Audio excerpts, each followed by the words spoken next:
नमस्कार। आज हम एक बहुत ही खास किताब के बारे में बात करने वाले हैं। परमहंस योगानंद की एक योगी की आत्मकथा।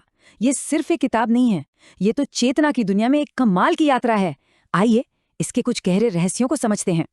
जरा इस बात पर गौर कीजिए। कहानी की शुरुआत ही इतनी रहस्यमयी है। ये शब्द खुद परमहंस योगानंद के हैं। इससे पता चलता है कि उनकी खोज, उनकी यात्रा सिर्फ इस एक जीवन की नहीं थी, बल्कि जन्मों जन्मों से चली आ रही थी। तो कहानी शुरू होती है उनके बचपन से।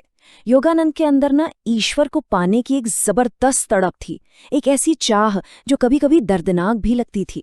वो इस दुनिया में तो थे, पर उनका दिल हमेशा कहीं और लगा रहता था।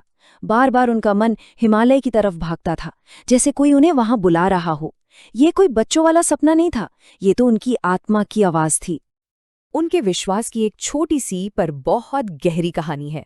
बचपन की बात है। उन्होंने पूरे भरोसे के साथ 2 पतंगों के लिए प्रार्थना की, और पता है क्या हुआ? चमत्कार की तरह वो दोनों पतंगें उन्हें मिल गईं। ये घटना छोटी सी लग सकती है, पर सबक बहुत बड़ा है कि जब हम सच्चे दिल से कुछ चाहते हैं तो ये पूरा ब्रह्मांड हमारी मदद करता है। अब उनकी यात्रा एक ऐसे मोड़ पर आती है जहां चीजें और भी दिलचस्प हो जाती हैं। अपनी खोज में योगानंद कई ऐसे संतों से मिले जिनके पास असाधारण शक्तियां थीं, और इन मुलाकातों से उन्हें एक बात समझ आई कि असलियत सिर्फ वो नहीं है जो हमारी आंखों को दिखती है। इसके पीछे कुछ गहरे नियम काम करते हैं जिन्हें हम अक्सर समझ नहीं पाते। जिसे हम चमत्कार कह देते हैं, वो असल में प्रकृति के ही कुछ ऊंचे स्तर के वैज्ञानिक सिद्धांत हैं। मिसाल के तौर पर वो स्वामी प्रणवानंद से मिले। अब इनके बारे में सुनिए। वो एक ही समय में 2 अलग-अलग जगहों पर मौजूद रह सकते थे। एक बार तो उन्होंने सिर्फ अपनी इच्छा शक्ति से, बिना कोई मैसेज भेजे, योगानंद के पिता के एक दोस्त को बुला लिया। सोचिए, ये घटना क्या दिखाती है? यही कि हमारी चेतना, हमारा कॉन्शियसनेस समय और जगह की सीमाओं से कहीं परे है। और फिर वो मिले नागेंद्र नाथ भादुड़ी से। लोग उन्हें उड़ता हुआ संत कहते थे, क्योंकि वो सच में हवा में तैर सकते थे, मतलब लेविटेट कर सकते थे। लेकिन रुकिए, ये कोई जादू टोना नहीं था। योग की कुछ खास क्रियाओं से एक योगी अपने शरीर के भारीपन को, उसकी ग्रोसनेस को कम कर सकता है। तो ये गुरुत्वाकर्षण के नियम को तोड़ना नहीं है, बल्कि उसके परे एक और गहरे नियम को समझना है। यहीं पर योगानंद के गुरु श्री युक्तेश्वर एक बहुत ही गहरी बात कहते हैं। वो इन चमत्कारों को एक अलग नजरिए से देखते हैं। वो समझाते हैं कि ये कोई सुपर नेचुरल चीजें नहीं है, ये तो एक हायर यूनिवर्सल साइंस है। ब्रह्मांड के नियम इस बात का इंतजार नहीं करते कि हम उन पर विश्वास करें या न करें, वो तो बस हैं और वो काम करते हैं। तो इन सब अनुभवों ने योगानंद को उस ज्ञान के लिए तैयार किया जो उन्हें अपने गुरु से मिलने वाला था।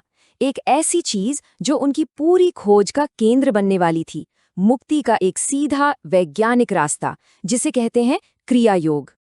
तो सवाल उठता है कि ये क्रिया योग आखिर है क्या? देखिए, ये कोई कर्मकांड या सिर्फ मानने वाली बात नहीं है। ये एक प्रैक्टिकल साइंटिफिक टेक्निक है। इसका काम क्या है? ये हमारे मन में जो लगातार शोर चलता रहता है ना, जो हमारी इंद्रियां बाहर की तरफ भागती रहती हैं, उसे शांत करना। और जब वो शोर शांत हो जाता है, तब हम अपनी चेतना को उस बड़ी ब्रह्मांडीय चेतना यानी कॉस्मिक कॉन्शियसनेस से जोड़ पाते हैं।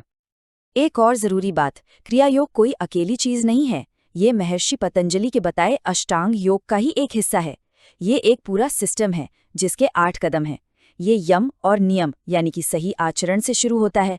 फिर आता है आसन, प्राणायाम, प्रत्याहार मतलब इंद्रियों को अंदर की ओर मोड़ना, फिर धारणा यानी कंसंट्रेशन, फिर ध्यान, और इन सब का नतीजा होता है समाधि यानी वो परम अनुभव।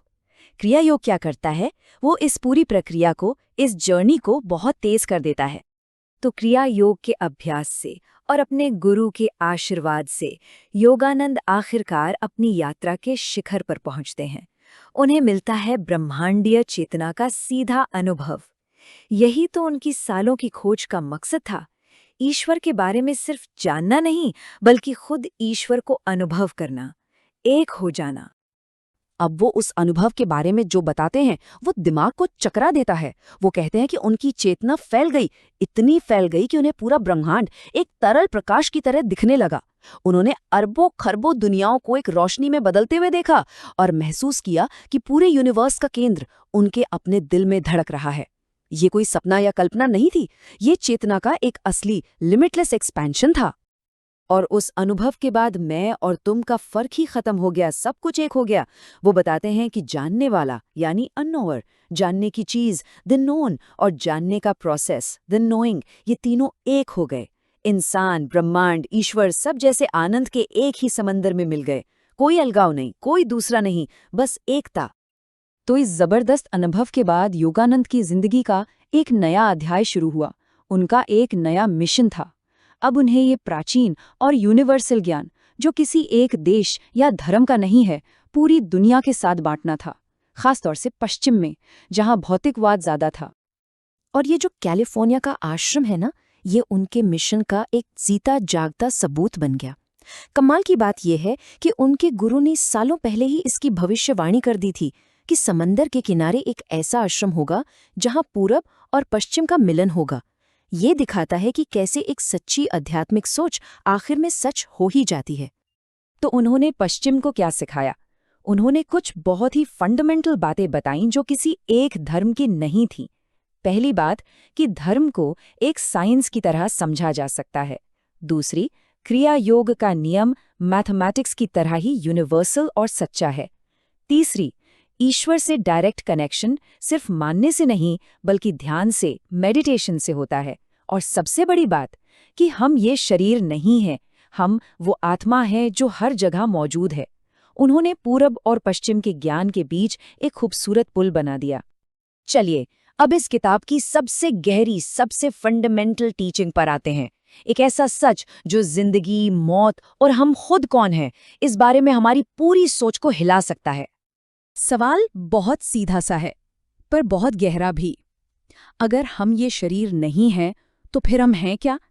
क्या हमारी पहचान, हमारा होना बस इस शरीर के खत्म होने के साथ ही खत्म हो जाता है? यहाँ दो नजरिए हैं।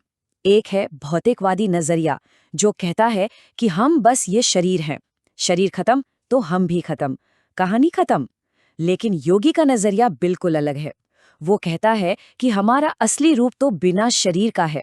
ये शरीर तो बस एक किराए के घर जैसा है। हमारी असली चीज, हमारी चेतना, हमारी आत्मा, वो हमेशा रहती है, वो कभी नहीं मरती। तो आखिर में एक सवाल पर आकर रुकते हैं, जो इस पूरी किताब का सार है। जरा सोचिए, क्या हो अगर जिंदगी और मौत, जिन्हें हम इतना बड़ा मानते हैं, वो बस एक ऐसी चेतना के सफर में आने वाले दो ड्रामेटिक सीन हो जो चेतना कभी खत्म ही नहीं होती? ये किताब हमें इसी गहरे सवाल पर सोचने के लिए मजबूर कर देती है।